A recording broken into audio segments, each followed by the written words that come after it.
추수의 계절에 우리의 영혼과 육신의 아름다운 결실을 맺게 하신 하나님께 찬양과 영광을 올려드립니다.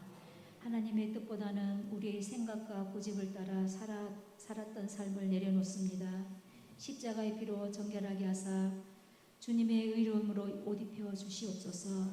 가난한 우리를 부유케 하시기 위해 가난한 삶을 살아가셨던 주님, 치열한 생존 경쟁의 틈바구니 속에서 주님의 손을 붙잡고 하루하루 살게 하시니 참으로 감사를 드립니다. 이제는 주님의 은총을 떠나서는 살 수 없음을 고백합니다. 우리는 주님밖에 없다고 고백하게 됩니다.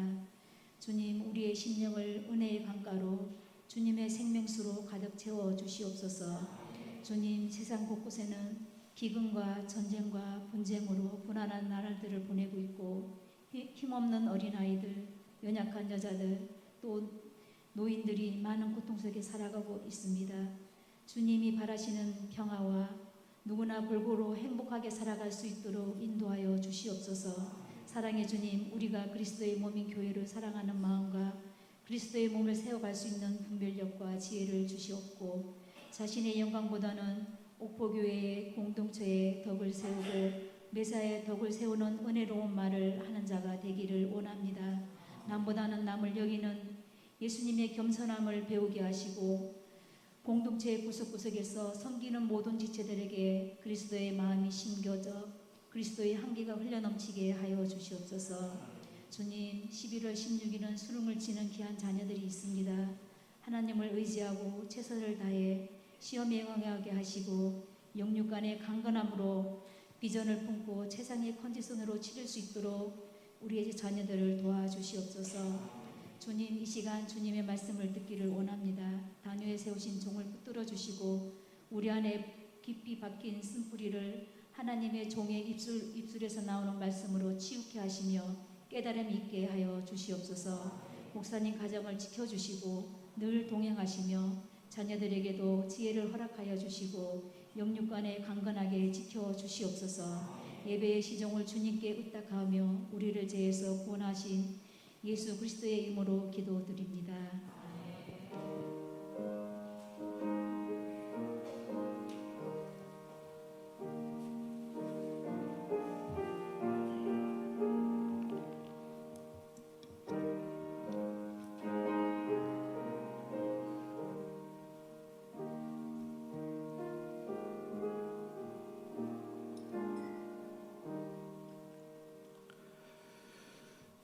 오늘 수요 저녁 예배해 주시는 하나님의 말씀은 시편 63편 1절부터 4절까지의 말씀입니다.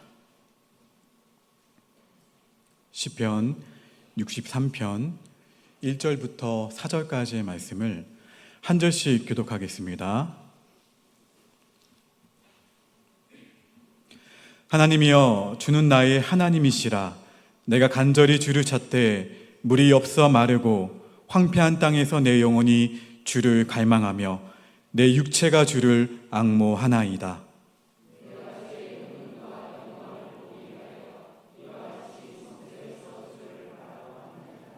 주의 인자하심이 생명보다 나음으로 내 입술이 주를 찬양할 것이라. 주의 이름으로 말미암아 나의 손을 들리이다. 아멘. 할렐루야. 오늘 수요 저녁 예배 가운데 나오신 여러분들을 주님의 이름으로 환영하고 축복합니다. 우리 옆 사람과 이렇게 한번 고백해 보실까요? 예수님 때문에 행복합니다.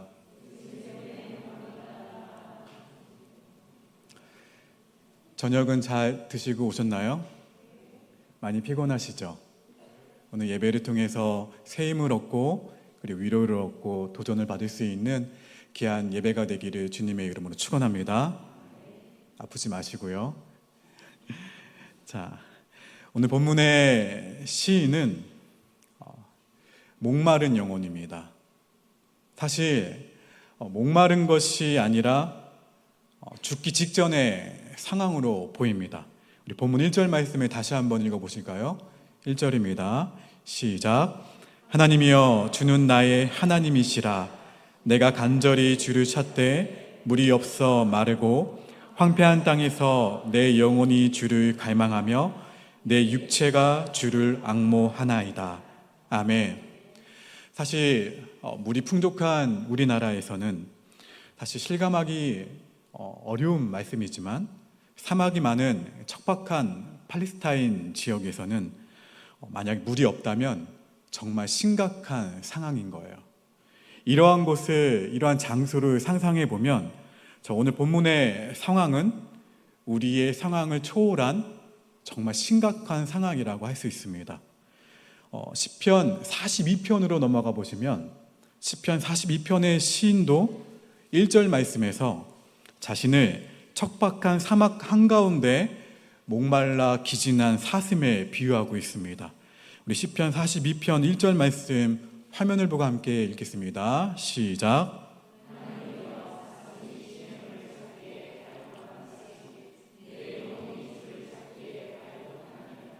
아멘. 너무나도 잘 아시는 말씀이죠.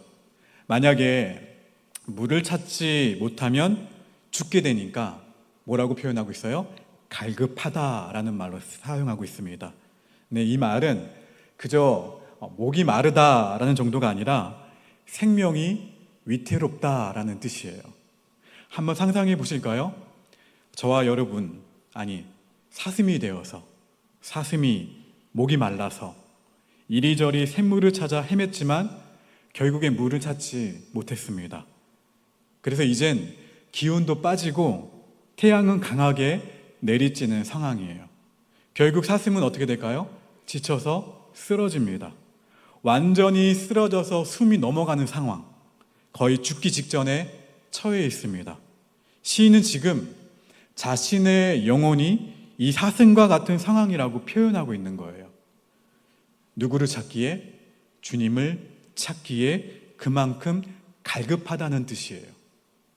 죽음의 공포가 몰려오는 심각한 상황, 물 한 방울이라도 떨어지기를 바라는 절박한 상황을 묘사하고 있습니다. 신앙생활을 하다 보면 위험한 순간이 자주 찾아와요. 많이 찾아오죠. 영적인 갈급함이 사라질 때 위험한 순간이 옵니다. 예배를 드리고 교회 출석을 성실히 하지만 영적인 배고픔이 없는 상태에 놓여 있을 수도 있어요. 영적인 포만감이라고 할 수 있겠네요. 늘 채워지니까, 언제 가든 먹을 수 있으니까 갈급해야 하지 않는 것이죠. 이미 여러분들은 코로나 시기를 지나면서 늘 갈 수 있었던 교회에 가지 못했던 경험도 해보셨어요. 함께 많이 만나서 예배하고 소그룹으로 구역에서 나누고 예배하는 그런 것들을 당연하다고 생각했는데 당연하지 못한 상황도 경험해봤습니다. 늘 채워지니까 언제 가든 먹을 수 있으니까 갈급해야 하지 않는 것이죠. 반면에 오지에서 사역하고 계시는 선교사님들은 같은 한국인도 잘 만나지도 못하고 은혜 받을 길도 없어서 항상 영혼이 어떠한 상태냐면 갈급한 상태예요. 그런 분들이 참 많습니다. 그래서 그렇게 갈급한 상태에 계시던 분들이 오랜만에 한국에 오시죠. 한국에 방문해서 국내의 교회들을 찾아가 예배를 드리시는 모습들을 보게 되면 펑펑 우시는 분들이 참 많아요. 너무 오랜 세월 동안 은혜로운 환경에 굶주렸기 때문에 나 혼자 예배하는 때가 굉장히 많았다는 것이죠. 이것은 비단 농어촌 교회에 어렵게 개척교회를 섬기시거나 그렇게 어렵게 목회하시는 분들에게도 마찬가지예요. 너무 목이 말랐던 것이죠. 그런 분들이 세미나나 함께 이렇게 예배 팀이 잘 꾸려진 곳에 가서 예배를 드리시면 많이 우세요. 나만 혼자 홀로 예배 드리시면서 갈급했던 그 10년 가운데 함께 예배하는 사람들이 많으니까 많이 우시는 거예요. 그것이 채워지니까. 지금도 또 자유롭게 예배를 드리지 못하는 나라들의 여러 나라들이 있죠. 예배하고 싶어도 예배할 수 없는 지역들이 있습니다. 특별히 그러한 지하교회에서는 예배를 마쳤음에도 불구하고 성도들이 집으로 쉽게 돌아가지 않는다고 해요. 아직도 은혜의 목이 말라서 한 번의 예배로 돌아갈 수 없다는 거예요. 일주일에 한 번, 1시간의 예배로는 만족하고 돌아갈 수는 없다는 이야기입니다. 이들의 교회에 머물게 하는 것은 그러한 배고픔과 갈증이에요. 당장 한 방울의 물이라도 얻고자 물러설 수 없다는 강력한 의지의 표현이 그 예배 가운데 나타나는 것이죠. 사랑하는 성도 여러분, 목마른 자, 갈급한 자를 위해 성령님은 말씀을 전하는 자를 사용하십니다. 따라서 말씀을 전하는 저는 그저 성령의 도구일 뿐이에요. 하나님께서 한 영혼의 갈급함을 보시고 저와 같은 부족한 종을 사용하셔서 아낌없이 흘러 보내게 하시는 거예요. 어느 다큐멘터리에서 어미새 한 마리가 집을 짓고 새끼를 여러 마리 낳은 것을 본 적이 있습니다. 다 보셨죠? 다 상상이 되실 거예요. 새끼들은 어떻게 합니까? 굉장히 시끄러워요. 짹짹거리면서 무엇을 달라고 하나요? 먹을 것을 달라고 야단법석입니다. 그러자 어미새가 어디론가 날아가요. 날아가서 무엇을 가져옵니까? 먹이를 가져와요. 새끼들에게 나눠주는데 그 장면을 보면 여러 마리의 새끼들이 무엇을 벌립니까? 입을 요만큼 벌립니까? 벌릴 수 있는 한 최대한 벌려요. 이렇게. 그래서 입을 벌리고 있는데 어미 새끼는 여러 새끼에게 조금 전에 먹이를 줬는지 정확히 기억해요. 기억하고 골고루 분배하는 장면을 보게 됩니다. 어떻게 그럴 수 있을까요? 입을 가장 크게 벌리는 새끼에게 먹이를 주었던 거예요. 재미있는 것은 조금 전 한 번 받아 먹은 새끼는 입이 먹기 전보다는 어떻게 돼요? 먹은 후에 좀 작아져요. 아직 먹지 못한 새끼들은 어떻게 해요? 달라고 계속 짹짹거리죠. 배고픈 새끼는 더 크게 입을 벌리기 때문에 식별하기가 쉬웠던 거예요. 여러분, 하나님이 우리를 보실 때에도 이러한 모습이 아닐까요? 할렐루야. 신앙생활의 위험 신호는 이 갈급함이 사라지는 순간 나타나는 거예요. 이렇게 갈급함이 사라지면 더 이상 신앙이 어떻게 되냐면 자라지 않습니다. 문제는 신앙의 정체로 인해 영적인 분별력이 사라지게 되고 스스로의 상태를 바라보는 감각이 둔해진다는 거예요. 갈급한 자체가 아예 사라져 버립니다. 나의 영혼은 지쳐서 쓰러질 지경인데 나의 영혼의 굶주림을 느끼지 못하고 결국엔 영적으로 죽어가는 거예요. 배가 고프고 목이 마르다는 것을 인식하지 못한다? 위험 신호입니다. 죽어가는 거예요, 영적으로. 그야말로 중증이죠. 스스로 내 상태가 어떠한 상태인지 모르는 거예요. 죽어가는데 아무런 느낌이 없어요. 정말 위험한 상태라고 할 수 있습니다. 여러분, 이와는 달리 건강한 성도는 어떨까요? 아까 제가 입을 어떻게 할까요? 크게 벌려요. 언제나 목이 말라요. 언제 만나도 며칠 굶은 사람 같습니다. 조금 전에 예배를 드리면서 은혜를 받았음에도 불구하고 돌아서면 여전히 목이 말라요. 목이 말라서 은혜가 필요하다는 얼굴이에요.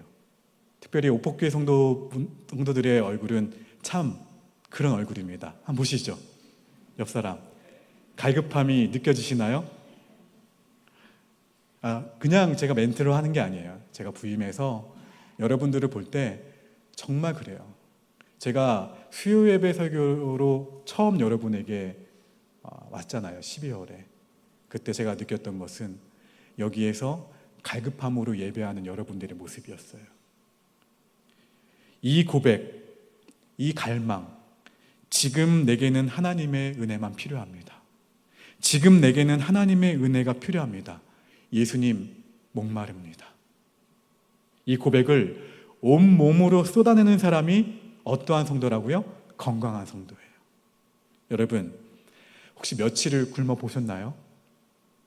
며칠을 굶으면 어떠한 증상이 올까요? 말 그대로 눈에 보이는 것이 없습니다.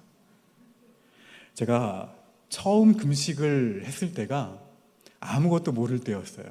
그냥 아버지가 어느 기도원에 가셔서 금식을 40일 동안 물로만 금식하는 걸 보고서 중학교 2학년 때를 기억하는데 방학을 이용해서 아버지한테 갔죠.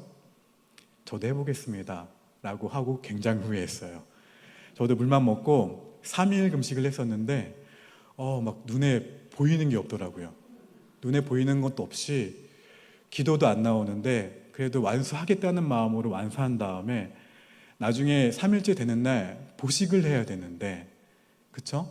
근데 그 기도원의 냉장고 위에 자유시간이라는 그 초코바가 있었어요.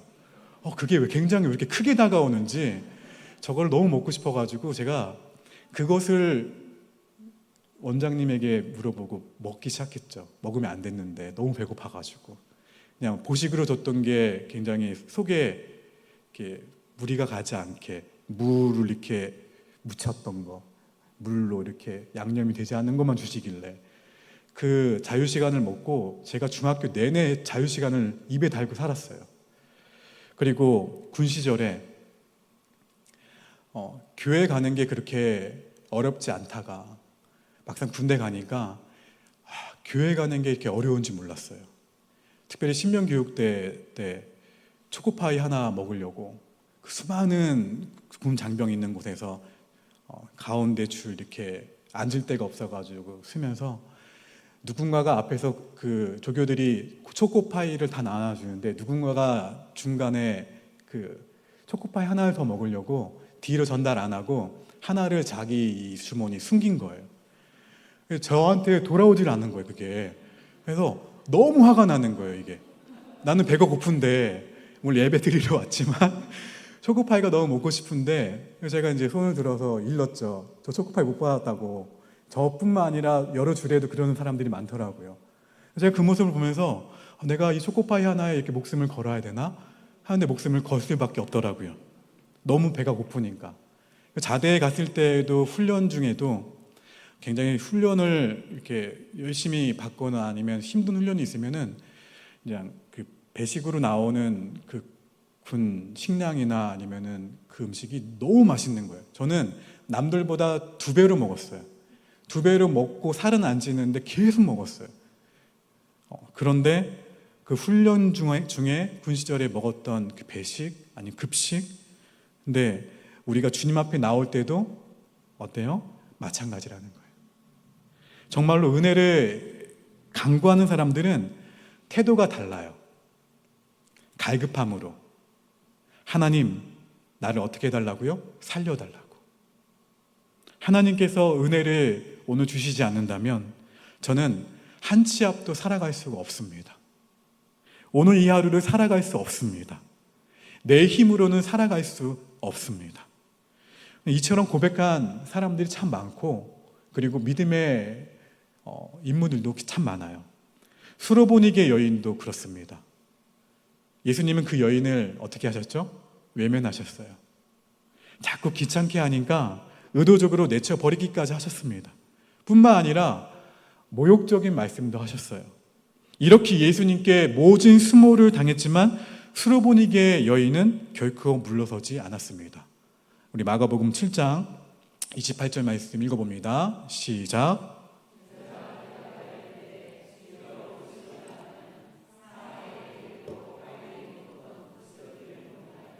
수로보니게 여인의 대답이에요. 바닥까지 바싹 엎드렸습니다. 필사적으로 누구에게 매달린 거예요? 예수님께 매달렸어요. 그래서 어떻게 되었나요? 은혜를 얻었어요. 이어서 나오죠? 마가복음 7장 29절 30절 말씀 읽어봅니다. 시작.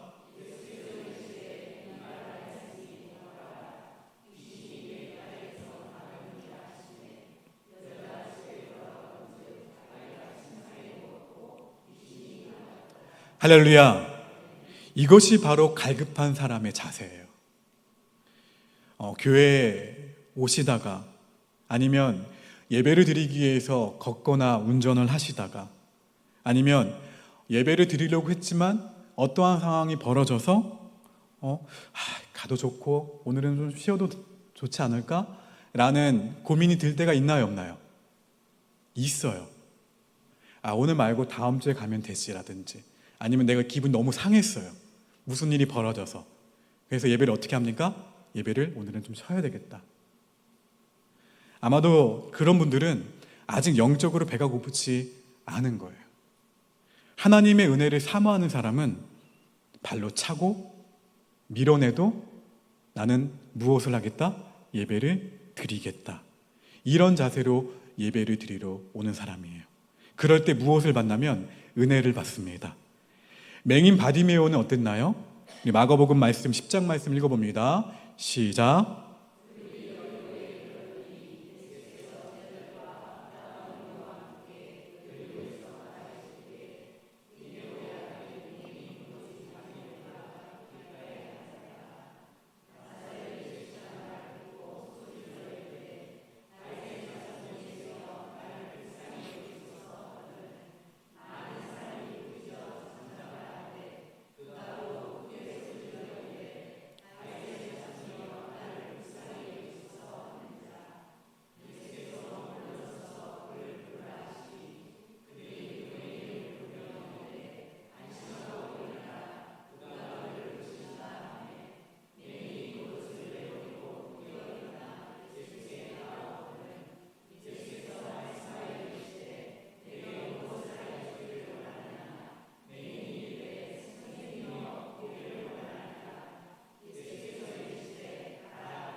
아멘.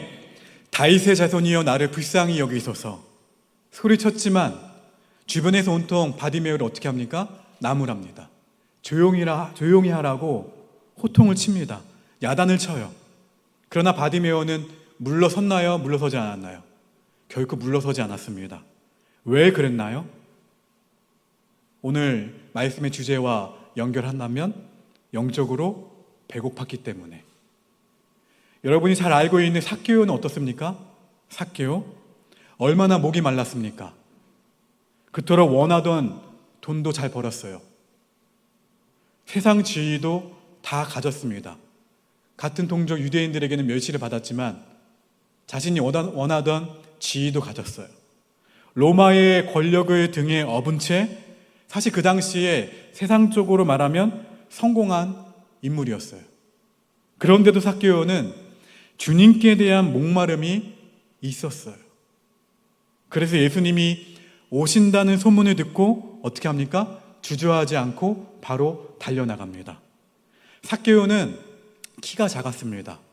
키가 작아서 수많은 무리 가운데 둘러싸여 계신 예수님이 보이질 않았어요.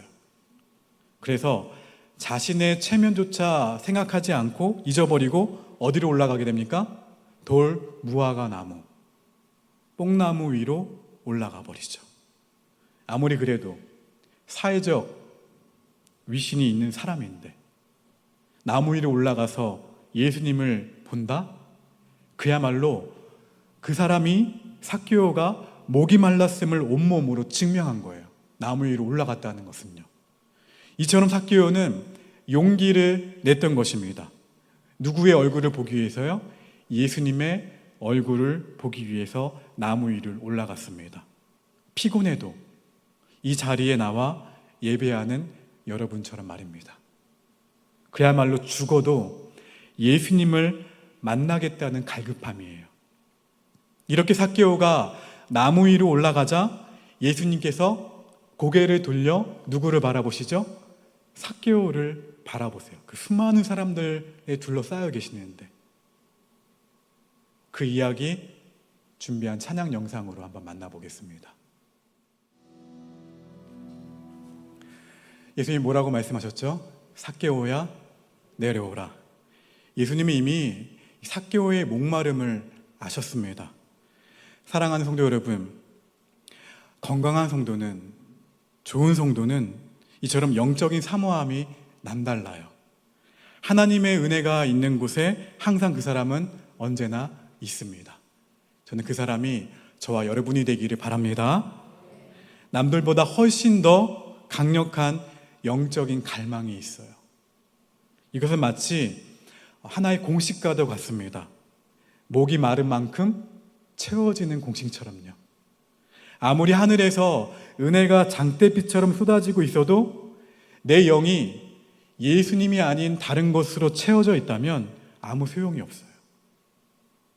오늘날 이러한 영적인 목마름이 우리에게서 사라져가고 있습니다. 여러분, 저와 함께 이렇게 한번 고백해 보실까요? 예수님 한 분이면 충분합니다. 할렐루야. 여러분, 가장 겸손한 사람에게 하나님의 은혜가 임합니다. 무슨 말입니까? 예수님 한 분이면 충분합니다. 이런 사람에게 하나님의 은혜가 임하는 거예요. 다른 것으로 채워져 있는 사람에게는 임하지가 않아요. 따라서 우리는 목마른 자의 이 겸손을 가지고 얼마든지 내 삶을 채워주실 누구 앞에서요? 하나님 앞에서 더 주시기를 간구하셔야 돼요. 더 주시기를 간구하시면서 물러서지 않게 되기를 주의 이름으로 축원합니다. 성령의 역사가 일어나는 곳은 굶주린 영혼이 간구하는 자리예요. 어떻게 간구해야 될까요? 주님, 제가 지금 은혜 받지 못하면 살지 못합니다. 이 고백이 저와 여러분의 고백이 되길 바라며 그 가운데 임하는 그 주님의 부흥을 맛보게 되기를 주의 이름으로 축원합니다. 오늘 말씀 기억하시면서 함께 목마른 사슴 시냇물을 찾아 헤매듯이 함께 찬양 고백합니다.